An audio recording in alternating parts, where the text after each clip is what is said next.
My name is Kirenia Carbonell, and I am the co-founder and public relations director of the Cuban-Canadians Coalition, a non-governmental organization dedicated to advocating for the restoration of human rights, freedom, and democracy in Cuba.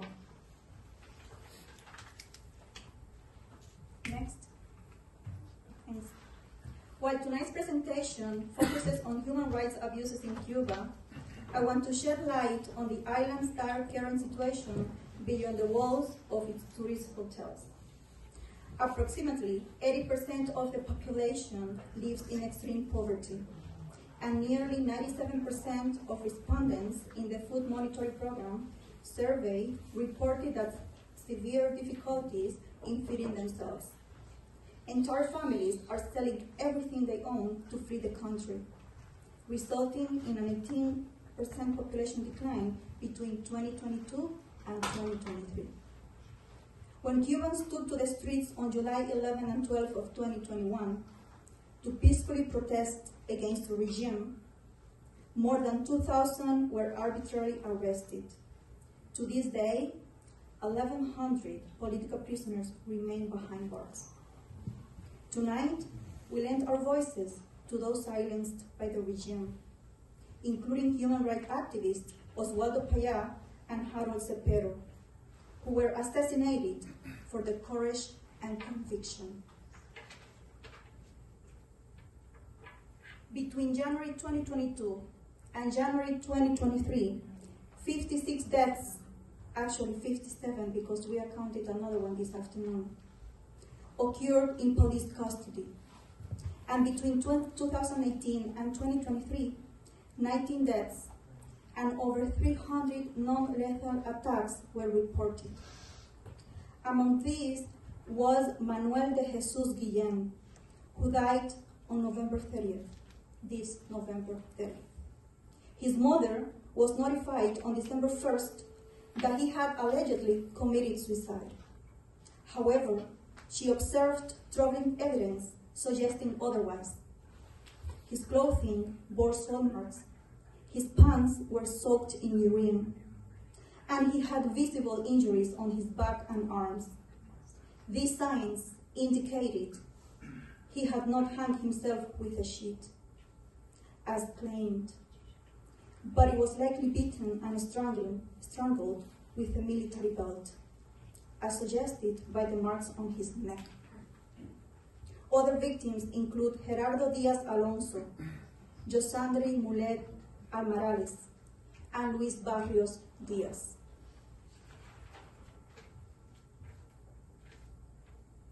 There are nearly 20 artists currently in prison, including independent journalist Angel Cusa, Luis Manuel Otero Alcántara, Michael Castillo, and Jose Gabriel Barrenechea.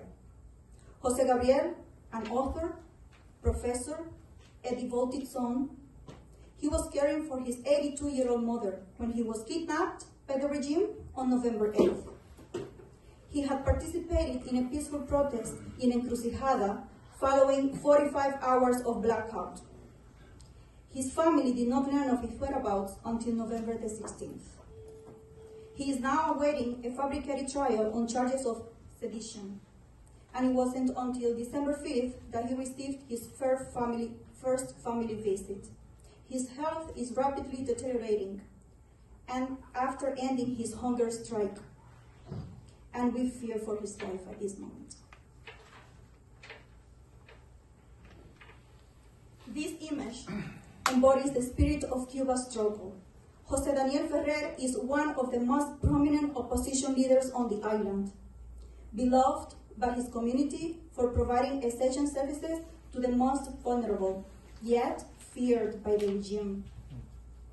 The case of Walnier Luis Aguilar Rivera is heartbreaking. His father, Wilber Aguilar, tirelessly advocates for his freedom, along with that of the other political prisoners. He has reported that medical assistance is denied, family visits are prohibited, and phone calls are blocked, preventing them from exposing the deplorable conditions of the nutrition and the fact that they are held alongside regular inmates. Wilber also denounces the torture faced by families, the restriction of their movement, and the escalating unemployment rate among those who oppose the regime. Meanwhile, Andy Garcia Lorenzo and Roberto Perez Fonseca are currently on hunger strike and held in solitary confinement, respectively. Lisandra Góngora, a mother of 4 and another figure feared by the regime, was imprisoned on an island 45 nautical miles away from the mainland.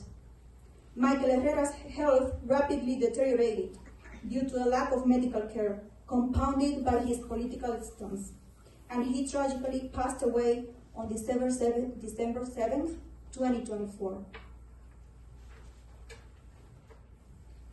On the left, brothers Jorge and Nadine Martín Perdomo, and on the right, twins brothers Robert Michel and Roberto Jesus Martín Fernández, who were minors at the time of their arbitrary arrest in July 2021. Their mothers, Marta and Zaili, continue to tirelessly advocate for their immediate release. Felix Navarro is serving a second term as the political prisoner. He is diabetic, and his wife fears for his life, as well as the safety of their daughter, Sally Navarro, who is also a dedicated human rights activist.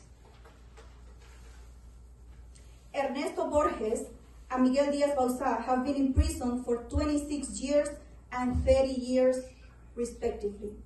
These are political prisoners. These are not common prisoners. And they have destroyed their lives in prison.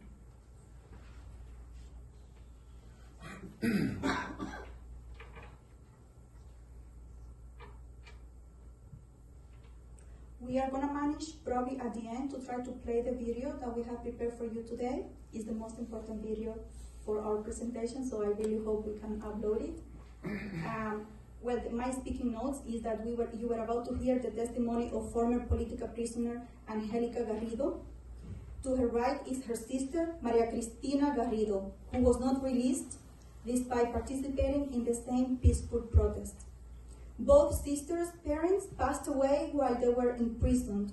They were given only few minutes to pay their respects, but not at the same time.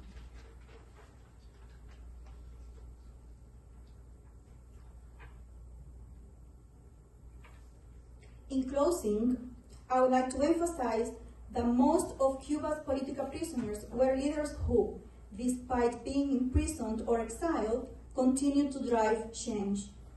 We are convinced that Cuba one day will be free. However, we need democratic nations to stand on the right side of history. What we require are tangible actions, not just empty words.